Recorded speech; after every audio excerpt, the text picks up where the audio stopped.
আসসালামু আলাইকুম গাইস, তোমরা সব কেমন আছো? আশা করি ভালো আছো। তো আবারও আজকে চলে গেছিলাম কাজে সকাল সকাল। তো ওইদিকে যাওয়ার ভিডিও বানাইনি, মশলা টশলা মাখিয়ে ভিডিও বানিয়েছি একবারই। এদিকে রং টাংগুলা হয়ে গেছে, রংগুলার পরে এদিকে সিঁড়ি সব ফেরা, এক সাইড হনে ফিনিশিং হচ্ছে আর এক সাইড হনে রং মারতে মারতে চলে আসছে মিস্ত্রি। আর আমি আজকে দুটা মিস্ত্রিকে একা জোগাড় দিচ্ছি, সেই জন্য মানে ফাঁকি আরামে হচ্ছে সেটা বড় কথা নয়।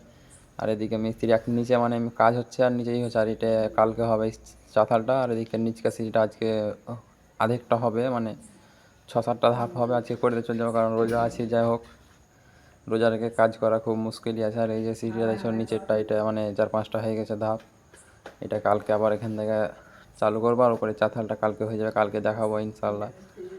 আর ভিডিওটা তোমরা লাইক কমেন্ট শেয়ার ততক্ষণ করে দাও। আর এর আগে যেগুলো করেছি মাইজা ঘরের বারান্দা সব দেখিয়ে দিচ্ছি তোমাদেরকে এই ভিডিওতে। আর আজকের ভিডিওটা এখান থেকে, এই যে তোমরা দেখো এখানে বান্দা আছে, জায়গায় জায়গায় পাইপ দেওয়া